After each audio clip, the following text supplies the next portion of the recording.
Hey, this is a reaction video. This is from Adventures in Naps. Why foreigners think Brits are weird. Look, I did a video where, weird to me doesn't mean something bad. Weird just means different. Okay, but okay, I don't want to get into a big hubbub about this. But why foreigners think Brits are weird. This is from Adventures in Naps. Please click like, share, and subscribe for her, as well as for me. But let's take a look. British people, foreigners think you're weird.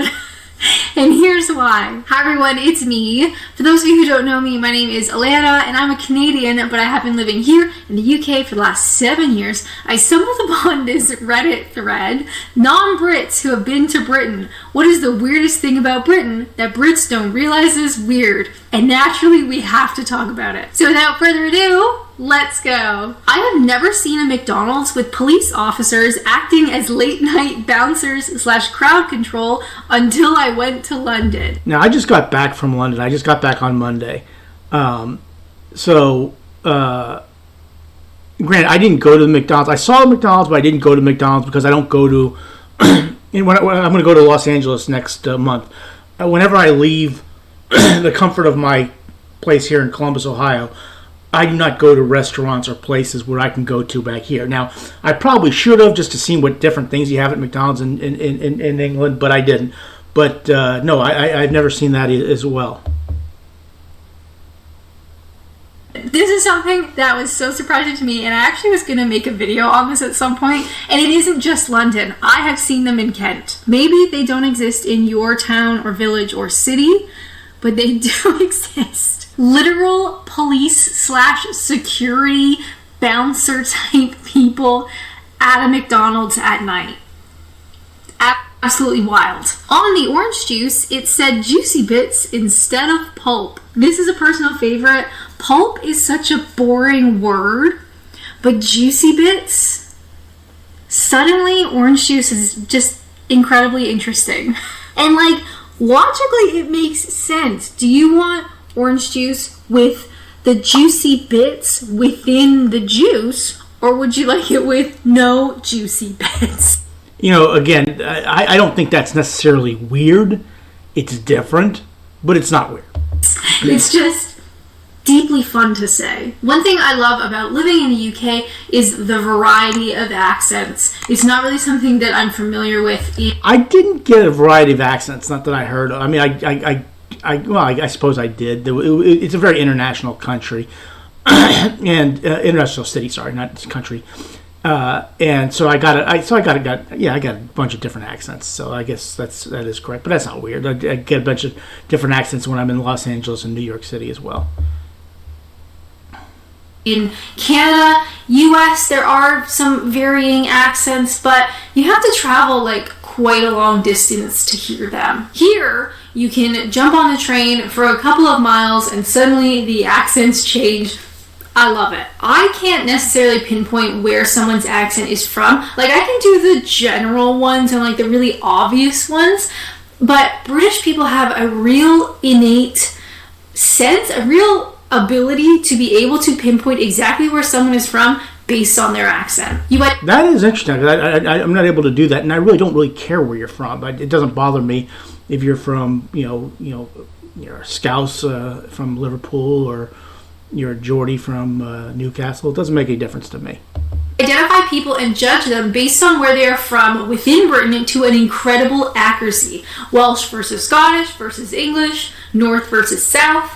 England is not a very big place compared to the US. I don't consider myself culturally different from people who live 8 to 10 hours away from me. But if watching British panel shows has taught me anything, it's that being raised 2 hours from one place to another in England makes you viewed quite differently. So there's 2 points here. One, British people can suss out someone's accent with pretty decent accuracy, and 2, there is a level of judgment. I think that's... Now, I can generally judge a Scouse's accent. I've heard enough like Jamie Carragher talk to know that if you're from Liverpool or not, but I generally don't really care where you're from, so it's not weird to me. It's just, again, like I said, if you go to the South, you have that Southern twang in the United States. I really don't have at least to the best of my knowledge, correct me if I'm wrong, have an accent on me. I'm from all over the place.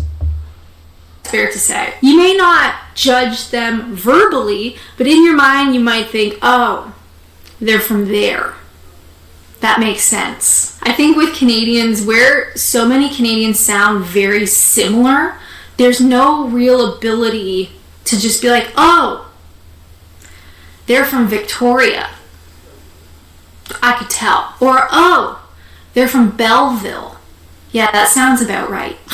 I found it interesting that all the pint glasses had a little crown seal and certification of the amount in the glass with a fill line and everything. And someone actually responded to this post saying, this is actually part of the Weights and Measures Act in the UK. All alcoholic beverages have a certain milliliter they need to abide by. Any more is illegal, any less, then you are being stingy. Again, that's not too weird. That's different, but that does make sense. Now, I don't drink a lot of alcoholic beverages. I was not able to make it to a pub this time around. Well, maybe I'll make it to a pub next time around, but I'll take a look at that when I'm there, because I that's one of the things I should have done, was gone to a pub and experienced that, but I wasn't close to a pub, so I wasn't able to do that. And apparently this act, this legislation specifies, like, if it is a certain type of drink, how much milliliters should that drink have for it to be sold appropriately. Now, this is actually something that I had never really noticed before.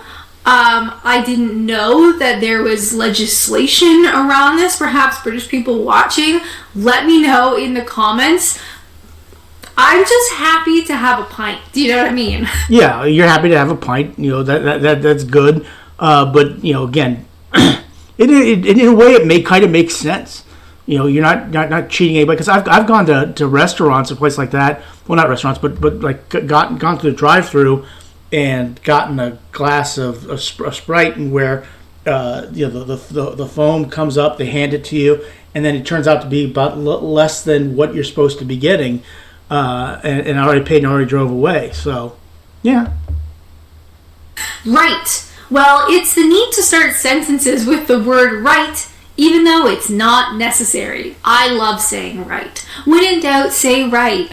Someone actually responded to this saying, it's actually against the law here to leave a group of people without slapping your leg and saying, right then, I'm off. I love this. I think it is such a funny, unwritten rule when it comes to British culture. Where I've lived here almost 8 years, it's going to be 8 years in November, how exciting. There's certain things that you are not ever going to be told about. They are just things that you'll notice, and then you will keep noticing them over the years, and then you will realize that this is very much an unwritten rule of British culture. And saying right, and also slapping your knee when you're trying to leave a conversation or leave a gathering or a party, is so intertwined with British life, especially when you don't want to be rude. Like, say you're at a party at someone's house and you want to leave, you don't want to be rude, you don't want to just stand up and be like, all right, I'm leaving now. You kind of need a little something to say, a little introduction. Yeah, so right, I'm off. I get that. That does make a certain amount of sense. You're not, it's something that everybody accepts over there. It's not something we do here in the United States, but again, it's something that that you do. It makes perfect sense to me. A little throwaway line. So you slap your knees and you go, right, well, we best be off then. You're not going to leave immediately because you're still going to do this really dragged out goodbye, but at least it signifies that you are going to leave. Soon-ish. Roundabouts are bloody everywhere. Yes, and roundabouts are starting to show up in the United States on a regular basis, and I am not a big fan of roundabouts. But when I was on last Friday, when I was I wasn't driving through. When my tour was going through out to Bath, Windsor Castle and Stonehenge, we went through quite a fair bouts of roundabouts. They are definitely, and again, it was something I was expecting, because in Europe, I know they have a lot of roundabouts. Not a big fan of them here, but that's what they are. The quality of roads and the amount of road work without anyone actually working is pretty bad. Yeah, I did notice that too. There was a lot of road construction going on, but nobody would seem to be working on it. It didn't matter what time of the day. There would be road construction set up, but nobody was working. Now, I think this is fair to say it's going to be very specific to an area. I think our local roads are pretty decent. There's definitely times when I've driven past roadworks or I've walked past roadworks and they've got all the signs and stuff and nobody's there. That does happen. And when it comes to roundabouts, I get it. I have been yelled at online over the years that roundabouts are far superior than intersections. Yeah, I've heard about that. Roundabouts are far superior. They're better than traffic lights. I get all that. I understand, but I just don't like them. They're just a pain in the wazoo. I just do not like them. I don't care for them. They're just sometimes they put a roundabout which you don't need a roundabout. It's just. And I get it. I understand. They're safer. They're better for the flow of traffic. All this other stuff. They don't come naturally to me. And that's just something that I have to deal with. But there are roundabouts everywhere. Not all roundabouts are created equal. I remember there was one roundabout. I used to live in a subdivision. There was a roundabout like to get out. And it was huge. And the way the subdivision came into the roundabout, you ended up sitting there forever because there was always traffic going past. And that was one of the roundabouts that I learned how to do roundabouts on. And I just, honestly, thinking about it now, I have goosebumps. It's stressful. I get that they are superior. You don't have to tell me. Yeah, I get that as well, but they're just a pain in the ass. That's what they are. I do not care for roundabouts. I do not like them. I do not, I just cannot stand a roundabout. In the comments, you don't have to email me. I get it. They just don't come naturally to me. And where I sold my car in 2020 and I've been without a car since, I can get around with public transport. I can use the trains when they're not on strike. And I will get a car eventually, just I don't think I need one right now. I'm trying to save money and all that fun stuff. But when I do get a car, it's gonna be many years since I've driven. So, stay tuned for that mess. Next up, we have a little bit of a story about snow. It's snow. Now, I didn't deal with any snow in London because I was just there just 5 days this past week. But let's take a look. 3 inches in London while I was on a semester abroad. Our economics professor told me this really impassioned story at the beginning of class about how he had to carry his son from the car into daycare instead of letting him walk for fear of his shoes. The tenor of his voice carried this feeling of stark indignity at being so inconvenienced. It was as if this cloud had come along and dumped a direct insult instead of a bit of snow. All had been right with the world, and now it wasn't. I don't even remember his precise words anymore, but the tone of them has always stuck with me. Now, again, I don't understand that. I mean, 3 inches of snow is not that big of a deal, and you just walk through it and drop your kid off and go. That's all you need to do. I mean, it's not that big of a deal. British person responded saying, "We're not very good at snow." Apparently not. This is something I both love and hate. Way back when I was here. If you're in Canada, you probably deal with snow all the time. For the Beast from the East, if you guys remember that, I did a video. It was the most snow I had ever seen in England and have ever seen since. It was that storm. Nothing else compares. But I found it quite funny because I made it into work that day. I took 2 buses to get into work as normal. I sit down at my desk and my boss is like, "Why are you here?" Yeah, I guess because I'm from Canada and I deal with snow all the time. And I'm like, because it's a Tuesday? And they basically said, you shouldn't have bothered. We're going to shut down. Public transport actually shut which I've never seen before. So I couldn't even get home. I had to get a ride with somebody. Normally on the bus, it took like 45 minutes. In the car, because of the traffic and the snow and everything, it took 3 hours to get home. Absolutely wild. So on one hand, I love that everything shuts down. I love that all the Brits are like, you know what?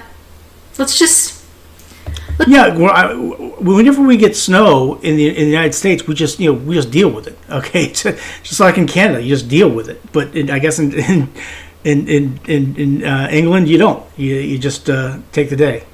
Let's just cancel today, because in Canada that would absolutely never happen. Mm-hmm. On the flip side though, it can be really annoying because people will panic buy at the grocery store. So if we get a little bit of snow, all the bread's gone, all the milk is gone, all the eggs are gone. I don't know why people need all these things for a couple of days of snow. It's really annoying, but I do like that everything shuts down. We're just like, you know what?